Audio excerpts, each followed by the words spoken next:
জ্যৈষ্ঠ মাসের এই কাঠফাটা গরমে শরীরকে ঠান্ডা, সতেজ এবং হাইড্রেট রাখার জন্য কিন্তু ডিটক্স ওয়াটার খুবই ভালো।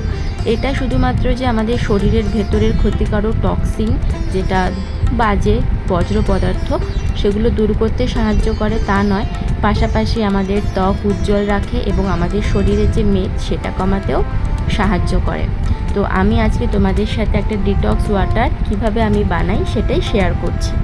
আমি ডিটক্স ওয়াটার বানানোর জন্য এখানে নিয়ে নিয়েছি শসা, পাতিলেবু, আদা আর মিন্ট। শসাটাকে কিন্তু আমি খোসা ছাড়াইনি, খোসা সমেতই কেটেছি। তারপর নিয়ে নিয়েছি পাতিলেবু। পাতিলেবু খুব বেশি দেওয়া দরকার নেই, 1 থেকে 2 স্লাইস দিলেই হবে, খুব বেশি দিলে কিন্তু তিতা হয়ে যাবে। তারপর এখানে নিয়ে নিয়েছি মিন্ট আর আদা। তোমরা আদাটা চাইলে দিতেও পারো, নাও দিতে পারো। আদাটাও কিন্তু আমাদের শরীরের মেদ কমাতে সাহায্য করে। ডিটক্স ওয়াটার সব থেকে ভালো হয় কাচের বোতলে। আমার কাছে যেহেতু এখন কাচের বোতলটা নেই, সেজন্য আমি প্লাস্টিকের বোতলেই করছি, আর এটাতেই আমি জল খাই। এটা হলো আমার সিপার 2 লিটারের।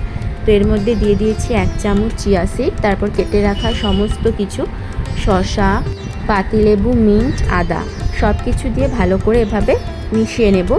এরপর আমি এটা ভালো করে মুখ আটকে প্রায় 4 থেকে 5 ঘন্টা রেখে দেব। তোমরা চাইলে ওভারনাইটও রাখতে পারো, তবে 4 থেকে 5 ঘন্টা রাখলেও কিন্তু এই ডিটক্স ওয়াটারটা রেডি হয়ে যায়। জলের মধ্যে সমস্ত কিছু যা দেওয়া হয়েছে তার সব উপাদানগুলো মিশে যায়।